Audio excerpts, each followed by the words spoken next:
Hi everyone, you are watching Commerce King Academy.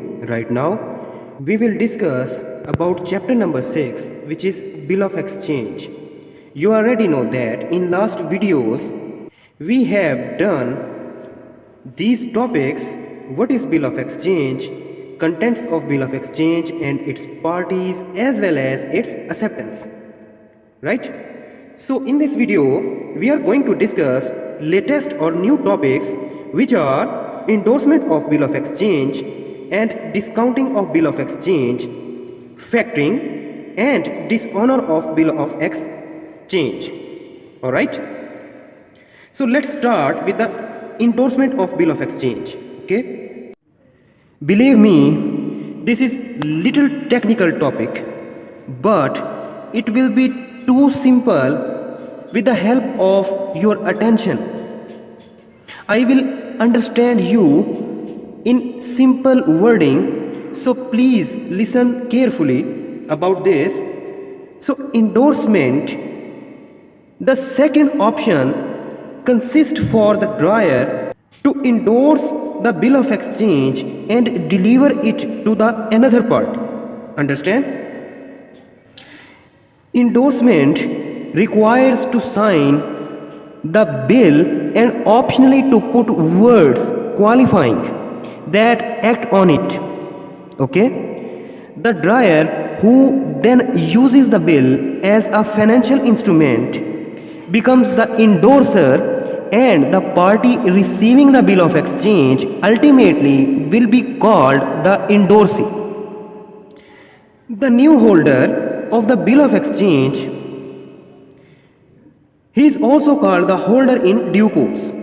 You can see here, this is the diagram or format of process of endorsement. You can understand with the help of this. This is the figure showing what happens. We assume in this, and this is the picture that the dryer and the payee are the same. Now the question comes into our minds that why would the dryer first holder, okay, and then further negotiate the bill of exchange to another party? So there are several reasons. He may have a debt with that party that he wants to resolve. Understand? It will be root cause behind endorsement bill by dryer to another party. Okay? Listen again. He may have a debt with that party that he wants to resolve. He may agree with the next party to negotiate the note in exchange of a sum of money. The negotiation is done to fix a financial problem of the dryer.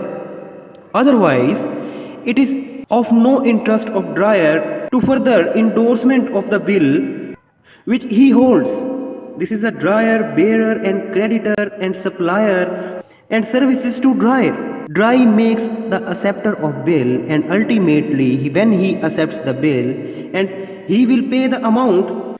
So when we will talk about in the context of endorsement of bill of exchange, the dryer endorse and deliver the bill to new another party who is the endorsee, which will be new bearer or new payee, and ultimately he will receive the payment. Holder in due course. It will be the bilateral agreement between dryer and endorsee. This is the endorser and this is the endorsee of the bill. We can say new holder of the bill. What is bilateral agreement? Bilateral treaty or agreement is a treaty strictly between two states or entities. It is an agreement made by negotiations between two parties, established in writing and signed by representatives of the parties. Understand? So it will be the bilateral agreement between two parties, endorser or endorsee. Okay? The negotiation process can happen as many times as needed. There is no limit to the number of endorsements that may be made on a bill of exchange. The endorser is not obliged or responsible to inform initial drawer or any previous party that the bill has been negotiated. At maturity, the holder in due course presents the bill of exchange to the drawer for the payment, right? One thing you must keep in your mind here after understanding the concept of endorsement of bill of exchange, a bill that has not been accepted by DRI cannot be negotiated between parties. So acceptance is the main theme of bill of exchange. Okay. So where there is no acceptance by DRI, the bill of exchange no further endorse to any other party. Okay. So dear students, endorsement was the second option consist for the drawer to endorse the bill of exchange and deliver it to another party. Same as now we will discuss next topic, which is discounting of bill of exchange, right? This is the third option. The drawer or any subsequent can choose to discount the bill of exchange. Okay? Discounting is the agreement in which a bank grants a short-term credit on the basis of bill of exchange to his holder for less than the value shown on it. Understand? Before it is due to be paid, the holder, after providing evidence that he is in possession of a bill of exchange, receive the bill of exchange amount less administrative charges, fees and interest deducted by bank. The holder uses the bill in this context as a credit instrument. Understand? This is the format or snapshot of discounting of bill of exchange, so you can understand well with the help of this. So you already know that about drawer, bearer, creditor. This is a supplier of goods and services who supply goods and services to DRI, and DRI is the acceptor of bill of exchange and ultimately payer of the payment of the bill. So drawer is the payee who receive the payment of the bill. Ultimately, he endorses the bill in some cases, as discussed earlier in topic endorsement of bill of exchange. So right now we are discussing here discounting of bill of exchange. So he provides evidence to be holder in due course. In the bill, he is bound by law to honor the bill on the due date. If he is a reputable person, the bill is as good as money, and any bank will discount it. There are special kinds of banks which do this job, and they are called discount houses. Why do the discount houses do? They cash the bill by giving the drawer the present value of the bill given by bank to the drawer or holder of the bill. So what is present value?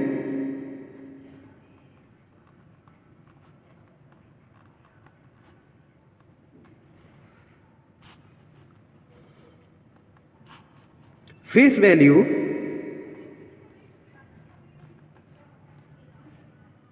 of the bill minus interest at an agreed rate for the number of days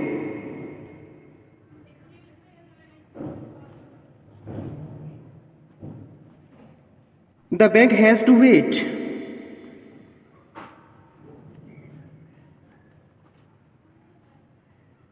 Okay? So the drawer who discounts the bill with the bank gets less than the face value of the amount which our bank will see. To compute the total fee, the bank takes into account some two elements, which are the amount and the maturity date or due date. Okay. The bill of exchange and the interest to apply, the longer the maturity, the higher the interest rate. The interest rate is referred to as the bank discount or simply the discount rate. It usually includes the nominal interest rate and other charges. The period of discount is the period from the date to discount, the term or maturity date. The difference between the bill of exchange amount and all the charges, fee and interest is called the proceeds. Okay? The bank expects to receive the face value, total amount of the bill of exchange in next date or maturity date. Okay? As reimbursed amount at maturity date. Okay? Generally in 30, 60 or 90 days. This explains why discounting is a short-term credit. In general, this is how bank discount and proceed are computed. And one thing you must keep in mind or note it, that unless agree otherwise with the discounting bank, the dryer or any subsequent holder remains responsible for collecting the bill of exchange amount after this arrangement. Okay, and in case the bill of exchange is dishonored, the holder may get into big trouble or tension because he must pay back the credit to the bank. That's it. Okay. After acceptance of bill of exchange by the dry or acceptor of bill of exchange, the options for the dryer or supplier of bill of exchange: endorsement. The dryer endorse the bill of exchange to another party. Okay. The second option for the dryer or holder of bill of exchange is this: discounting of bill of exchange. He may discount the bill of exchange from bank or discount houses and take the amount less than the face value of bill of exchange. Clear? After discussion above topics, now we are discussing here the factoring of bill of exchange, right? So let's discuss. I am discussing here about factoring. That is, factoring is a separate term of endorsement and discounting. Why? Because factoring has two major differences of above, discounting and endorsement. Okay? Factoring has the higher discount rate than bank discounting rate. Okay? First reason is this. The second reason is this: in factoring, the dryer and any subsequent holder negotiates the bill of exchange to the factor. He is not responsible for collecting the bill of exchange amount. Okay? And therefore does not care that much if the bill of exchange is later dishonored. Okay? We can say in simple words, in factoring, the dryer of bill of exchange gives not guarantee to the owner of bill of exchange. With the absence of guarantee for owner of the bill of exchange, one thing comes into existence, that is, the risk of the holder will increase ultimately. Okay? You can see here, this is the format or structure of factoring of bill of exchange. Factoring of bill of exchange have same procedure of discounting of bill of exchange from bank or discount houses. Clear? Previous holder in due course, dryer, bearer or creditor of the bill of exchange. This is the supplier who supply the goods or services to dry. Dry accepts a bill and make acceptor of the bill and payer of the amount. Okay? So, dryer issue a bill of exchange, he accepts a bill of exchange. Okay? After making acceptance, the dryer will be called endorser of the bill of exchange, endorsement and delivery to the factor. Factor is the person who buys the bill of exchange from dryer. Okay? So it will be endorsee or new holder in due course. Okay. It will be new holder of bill of exchange. Listen carefully again. I repeat my word. Factoring of bill of exchange. Okay. This is the last option for dryer is the factoring agreement. Right? Factoring means an agreement between a factor and his client where the factor buys a debt from its client. In factoring, accounts receivables are highly discounted in order to allow the buyer, the factor, to make a profit when the debt is settled later. Discount rates are much higher in factoring than normal discounting. Normal discounting, we can say bank discounting, okay? Explained in last concepts discussion, which was discounting of bill of exchange, right? Factoring actually transfers the ownership of accounts receivables to factor that then chases up the debt, okay? This is the ownership of accounts receivables transferred by dryer to factor, okay? The risk of non-payment at maturity or at due date is completely transferred on the factor, okay? This is why rates applied by factors are generally much higher than for those applied by discounting banks. The non-payment at maturity or at due date is completely transferred on the factor. That is why rates applied by factors generally much higher than for those applied by discounting banks. And furthermore, the factor sometimes pays into two installments to limit on risks. One advance payment after the negotiation of the bill of exchange and final payment when the face value is collected from dry, okay? So now we wind up our discussion about factoring of bill of exchange in two lines. Factoring of bill of exchange have two major differences which I said earlier. First is factoring of bill of exchange have higher interest rate than discounting of bill of exchange from bank. One thing is this. The second thing is this. Factoring of bill of exchange have risk of payment, because in which the dryer of the bill, he is not responsible for collecting the bill of exchange amount anymore and therefore does not care that much if the bill of exchange is later dishonored, okay? After discussion on factoring of bill of exchange, so right now our next topic for discussion is dishonor of bill of exchange. Yeah. So let's discuss. We have discussed all options or possibilities in which a bill of exchange is presented to the acceptor on the maturity date or due date, right? And he readily honors it. So right now let us see what happens when a bill is not honored. We can say dishonor of the bill of exchange, right?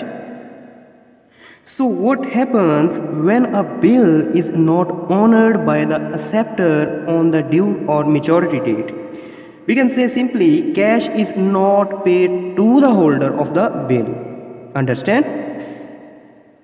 A bill of exchange is said to be dishonored when its acceptor refuses to pay the amount of the bill to the holder of the bill on its maturity. The bill then becomes useless and the party from whom it has been received will be liable to pay for amount. It is very important to know that when a bill is dishonored, in whose possession it was, because when a bill is dishonored, all the parties involved are affected and books of accounts of all the parties have to be adjusted. Ultimately, for example, Mr. A draws a bill of rupees 5,000 on B, okay, and B accepts it and returns to A, okay. A retains the bill in his possession till the due date or maturity date. On the due date, the bill is not honored by the acceptor. We can see there are two parties involved whose books are to be adjusted in case of dishonor of bill of exchange. Understand? If suppose Mr. A has discounted or endorsed the bill further, then there are three parties involved and books of accounts of all parties will be affected. Okay? When a bill will dishonor, one thing comes into existence, that is the accounts of all the parties will affect it. Okay? The second thing you must keep in your mind, when a bill is dishonored, noting charges comes into existence immediately. Okay? So what is the noting charges? Noting charges, when a bill is dishonored, the holder of a bill, it may dryer, banker, endorsee or any other party, okay, in order to make a strong ground or drawing legal proceeding against the acceptor, may get the official recognition that the bill has been discounted. He goes to an official called notary public. Understand? When a bill is dishonored, the holder of the bill, it may dryer, banker, endorsee or any other party, in order to make a strong ground for drawing legal proceeding against the acceptor of the bill, may get the official recognition that the bill has been dishonored, he goes to an official called notary public, okay, and gives the bill to him. The notary public will present the bill for payment again to the acceptor, and if the money is received, he will hand over the money to the original party or holder of the bill. But if the bill is again dishonored, the notary public will note the fact of dishonor and the reasons behind the dishonor of the bill of exchange and the reasons of dishonor on the bill, and will give the bill back to the holder of the bill. It is now a strong evidence against the acceptor in case if the case is filed in the court. For this service, the notary public will charge a small fee, obviously, from the holder of the bill. This fee is known as notary charges. Understand? And is always recoverable from the party which is responsible for dishonor of the bill. Ultimately, it will be the acceptor of the bill. Okay? The students should remember that noting charges are not the expenses of any party involved in the bill of exchange. There are always expenses of the acceptor in whose books they will be debited. Generally, who pays the noting charges? First, if the bill is retained by the drawer, okay, so the drawer will pay the noting charges. In second situation, if the bill has been discounted by the bank, so ultimately the bank will pay the noting charges. Okay. Third pair of the noting charges will be in case if the bill has been endorsed to the endorsee will pay the noting charges. Okay. The fourth situation, if the endorsee has endorsed further the bill to his creditor, a new endorsee, so the new endorsee will pay to these charges, noting charges. Okay. You must keep in your mind another thing, that ultimately the acceptor or dry will pay the noting charges. That's it. Being an expense of acceptor, the dishonor of the bill of exchange and noting charges paid are explained in this diagram. So let's discuss. Mr. A draws a bill amounted 5,000 rupees on B. A is the drawer and B is the dry in this situation. Am I right? So Mr. B accepts the bill, acceptance received by Mr. B, and returned to Mr. A. Clear? So we can say Mr. A received acceptance from Mr. B. Clear? So Mr. A further endorsed the bill to Mr. C. endorsed to Mr. C bill receivable, and then Mr. C endorsed the bill further to Mr. D. Okay, and then Mr. D endorsed the bill Mr. E. Okay, we can say endorsement between different parties of bill of exchange, and Mr. E went to get discount the bill of exchange from bank, discounted at the bank.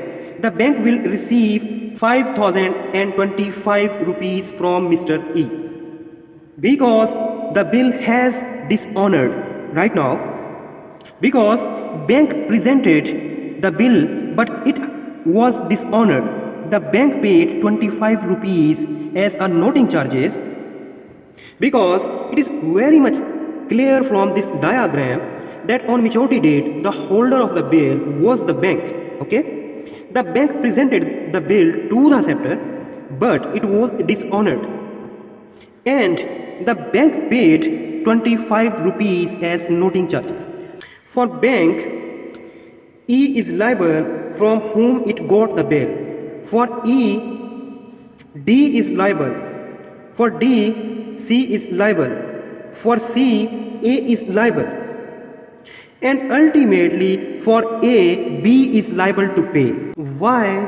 Because B is the acceptor, payer and dry of the bill of exchange. Okay, so B is liable to pay. Now the bank will not only recover 5,000 rupees from Mr. E, it will also recover 25 rupees for noting charges. Understand? Bank will receive this one 5,025 rupees from Mr. E. Okay, E will recover this amount from Mr. D. D will recover from Mr. C including noting charges, which is 5,025 rupees. D will recover Mr. C, and C from A, and A from Mr. B. So noting charges in case of dishonor of bill ultimately will paid by acceptor of the bill. That's it. So dear student, we have completed the concept of dishonor of bill of exchange. So our next movement toward how a bill of exchange works, it will clear with the help of next videos or illustrations or problems. So now we will discuss the types of bill of exchange. These are the types of bill of exchange on the basis of two types. First one is types of bill of exchange on the basis of period, and types of bill of exchange on the basis of object. On the basis of period, bills are of two types. First one is demand bill of exchange. There is no fixed date for the payment of such bill. They become payable at any time when they are presented by the holder. Second type, which is the subhead of types of bill of exchange on the basis of period, time period, term bill of exchange, right? These bills are payable after specified period of time. The period after which these bills become due for payment is called tenure. Tenure means the time or extension for the maturity of the bill. Okay. The second type of bill of exchange is object. On the basis of purpose of writing the bills can be classified as a trade bill. These bills, trade bills, are drawn and accepted against the sale and purchase of goods on credit. These are drawn by the seller or creditor and accepted by the buyer, which will called debtor. Okay. So trade bill includes seller, or we can say creditor of the bill, and on the other side the acceptor of the bill, which will be debtor of the bill. The second type, accommodation bill. Such bills do not involve any sale and purchase of goods. Rather, they are drawn without any consideration. The purpose is to help one party or both parties financially. Okay? I explain again for clear understanding types of bill of exchange. Am I right? So, types of bill of exchange consist of both types. First one is period and second is object. Object means purpose, right? We will talk about on the basis of demand bill of exchange. Demand bill of exchange is simply where there is no fixed date for payment of such bill. They become payable at any time when they are presented by the holder. That's it. Clear? The second type includes term bill of exchange. Term bill exchange includes the tenure or duration of maturity. Understand? The second type is object. Object means purpose. So trade bill is the first type. Trade bill includes actual sale and purchase and seller and purchaser or acceptor. Okay? So second type, accommodation bill. Such type of bill do not involve any sale and purchase of goods. It involves simply simulative drawing of bills on both parties for financial support or taking a loan from bank with the help of discounting of bills by the banks. It involves simply drawing and acceptance of the parties without selling of goods and purchase and any other things. Okay? Our last topic of theoretical session, which is classification of bill of exchange. So let's get started with the classification of bill of exchange. The bills can be divided into two classes, which is inland bills and second is foreign bills. So when we will talk about inland bills, these bills are drawn in a country upon persons living in the same country or made payable in the same country. Okay? Both drawer and acceptors lived in same country and both drawer and acceptor reside in same country. Okay? So second type is foreign bills. These bills are drawn in one country and accepted and payable in another country. For example, a bill drawn in Pakistan and accepted and payable in London or USA, etc. So thanks for watching this video, and if you like, then don't forget share, subscribe and comment. Thank you all.